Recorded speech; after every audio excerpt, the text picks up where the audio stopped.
You see, and that's that stuff I'm talking about. Scholarship in the early 21st century on the Western Hemisphere, in particular on the North American continent, it's either breathing its last or it's dead altogether. That art and science of viciously and ferociously pursuing with all passion the truth about a particular matter, going through your various sources, trying to find out what the facts are, and then ultimately landing somewhere after, of course, weighing the evidence.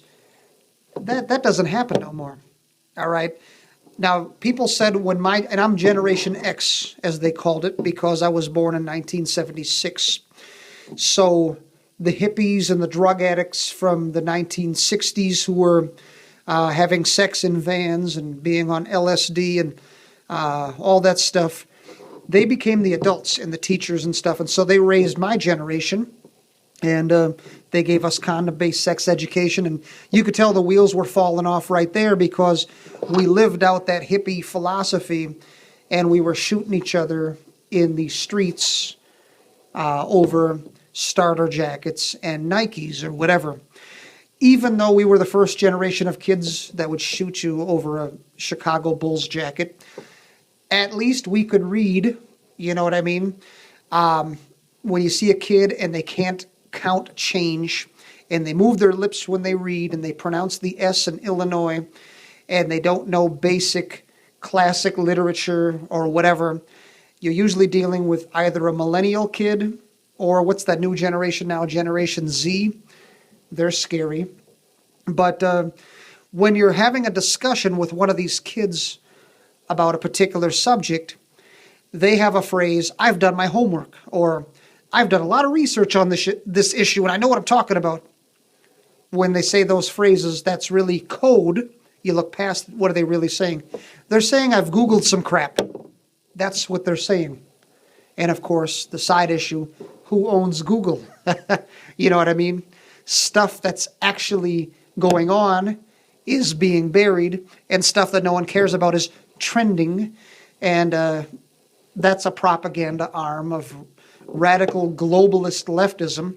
But they go to the search engine, and they're looking for articles, whether it's a corporate-owned New York Times article by some leftist hack who's a hired gun, or a blog by some schmo in his mother's basement who's 40 years old and writing his name on the orange juice, but he's got a blog. And so you're arguing on Facebook in one of these, what are those, discussion threads or whatever, and the kid is not quoting the person with whom you're exchanging information. They're not quoting the works of Lenin, Page, whatever. They're sending you a bunch of links. Check out this link, as though they've just made a point. That passes for scholarship. And you go to the link, and it's from some, radical nutcase drug addict website, and you're like, my God, who taught you how to think? When I was a kid, I have done my homework meant I took an entire Saturday or a series of days after school, and I went to the library, and I cracked open the primary source reference works in which this subject has been defined and systematized, and I would look at a book, and before I even opened it, who is the author and what makes them an authority on the issue, okay? And I would wrestle with it. I would look at multiple sides of an issue, not having my opinion formed yet, you see. And ultimately, after, laboring at it, I would have to come down on a particular side. And sometimes the evidence would shock me because I wasn't prepared. But I was willing to go with the evidence wherever it was going to take me. And that's how my generation was. These kids start off with, from day one, as they're raised with their ADHD and ADD, Adderall and Ritalin, drug addict. He's acting like too much of a little boy. Drug him so he's not a little boy anymore.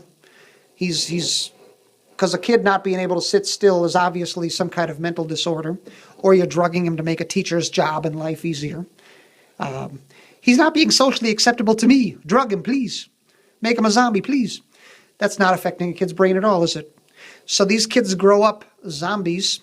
Then they get their Soros-funded pro-pot type of thing where they think that marijuana, the more you read about it, every year there's a new thing that it cures. There's a new thing it does that's positive. And I'm waiting to see what they have next. What's the next thing marijuana does? Marijuana gives peace to the world. It makes me live forever. I'm waiting for something insane. Each year something new comes out. Did you know marijuana really does this? Did you know it really does this? Who finances that propaganda? Anyways, these kids grow up smoking drugs during the first 25 years of their life where your brain is still developing. And its ability to come to its greatest potential is impaired, injured, whatever.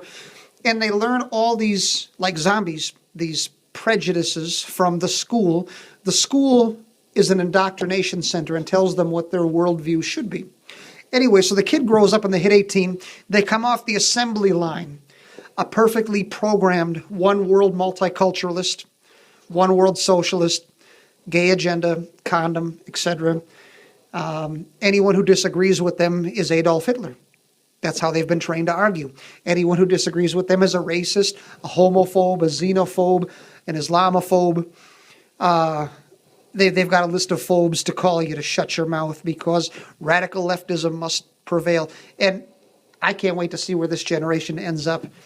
I hope not to live to see it, if you want to know the truth. But anyways, so when it comes for them to try to advance this agenda, they haven't been taught philosophy. They haven't been taught basic reading. They haven't been taught logic or how to think and how to construct an intelligent argument. So they have put down the pot and the smut and the video games long enough to Google some crap. But the Google search criteria is the prejudice or presupposition that their teachers and the television gave them. So they're looking for articles on Google that seem to bear out their preconceived ideas. And so they're not looking to, instead of conforming their views to the evidence, they conform the evidence to fit their views. And so you'll see this kid send a bunch of links. I remember the first time I was in a discussion thread and some kid sent me a bunch of links. I'm like, what? You're sending me a link to this insane article. I don't care about that article. Look at the author. You know, look at the media piece, the media company that hired the author that picked up his article. Who owns that? You know, don't you see it? No, it just bears out my argument. They think they're intelligent. That's the funny thing. When it comes to, have you cracked open, you know, the Encyclopedia Britannica for starters? No. They can look at Wikipedia. Any jackass in the world with a computer can write a Wikipedia article, but they think they found some good stuff on Wikipedia. And they think they found some good stuff in this area. The worst one of all is Snopes. I could say the sky is blue. Well, I just looked it up on Snopes, and Snopes said that the sky's not really blue. Therefore, it's debunked. Didn't you see the Snopes article? The sky's really red. And these kids, they say Snopes like it's supposed to carry some kind of scholastic intellectual weight. Who owns Snopes? Who financed Snopes? What worldview are they trying to, you know? And so it goes on and on. But you can get through the corporate-owned media complex and the government-run school and all of this stuff and actually get down, peel the issue down to its bare essence. But to do that, you have to have some kind of ability to think and to read and to process information and to weigh competing worldviews and to arrive at a position. And you have to have the open-mindedness, which these kids, they think they're open-minded, but they're closed. You have to be open enough to say, hey, the evidence is different than what my teacher said. The evidence is different than what my favorite Hollywood actor said. The evidence points me to a different direction than my favorite athlete or whatever, or what the people around the community or at work are saying. They're saying something, but the evidence is clearly different. You have to be willing to arrive at a place that is borne out by the facts, but Joe Schmo public doesn't understand it. There's the logical fallacy of argumentum ad populum, in which they assume that something is made true or untrue based on the number of people that believe it. So 1 + 1 = 2. We know that objectively and universally.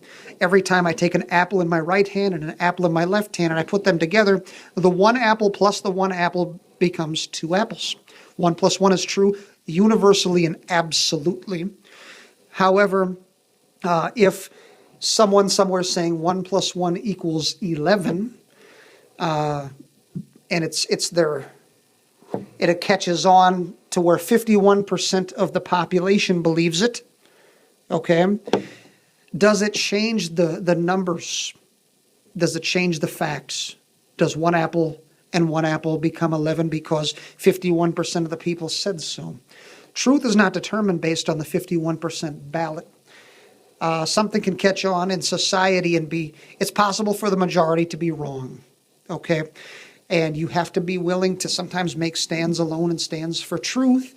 And a lot of the kids today, the little boys with their little buns, their girly buns in their hair and their earrings in their face, and some of the guys, they even paint their nails or whatever. I don't think this generation of limp-wristed, effeminate boys would have ever stormed the beach of Normandy, would have never saved the world from Hitler. But I've gotten off on several tangents. Ultimately, what I'm saying is that scholarship it's dying or it's dead, and it needs to be brought back.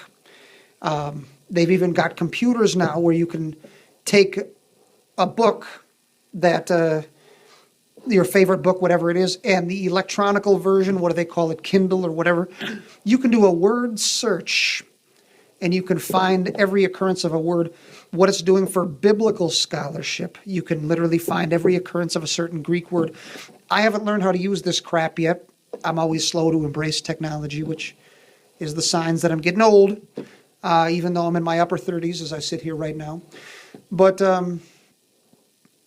where was I going with that?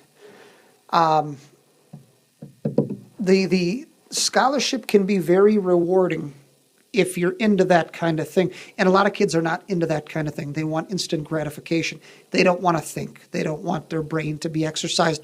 But if you're sitting there reading an entire book, let's say I read an entire book written by a guy who I know his worldview, and I'm looking for him to properly articulate that so I can cite it and show people. He's going to have many pages of fluff, and he's going to be very light, okay? And you have to be able to navigate through all that crap to find the one paragraph where he finally comes out of the closet and says, I hold to this blah, blah, blah worldview, that smoking gun, that blockbuster, that lets you know this is where he really stands. Then the rest of the book returns to the fluff again. And so you're looking through a 300-page book for 2 paragraphs that really are hidden in there. Okay? When you find it, it's satisfying. You're like Indiana Jones. You just discovered that statue that no one else can find. Okay? And you're going to bring it out to the public, and it's going to shed more light on the overall subject matter. And that's what I do in research, and it's fun. And like I said, if you're into the thrill of the hunt, it can be rewarding when you finally find that thing. And the thing is, once you read one book, and then it's citing its sources, and it says this book, and in this book the subject is treated, then it opens this rabbit hole where you go down it, and you start looking at this book, and this book, and this book. And next thing you know, you're laboring at this subject, and sometimes your whole world can be rocked. I sound like a commercial for Reading Rainbow, but my heart's cry is that these kids, these millennials, these Generation Zs, rather than playing the video game and sitting on your iPhone looking at YouTube or whatever kids are doing, I don't even know what kids are doing anymore. Why don't you just crack open a old school hard-bound volume, a book, and actually read it and try to comprehend what you're looking at and retain what you're looking at and let it take you to a new place. Butterflies in the sky. I can fly twice as high. Don't make me sing it. Where's LeVar Burton? But anyways, yeah, so scholarship. This was a rant. I'm going to have to edit out of this. But you all know what I'm talking about, right?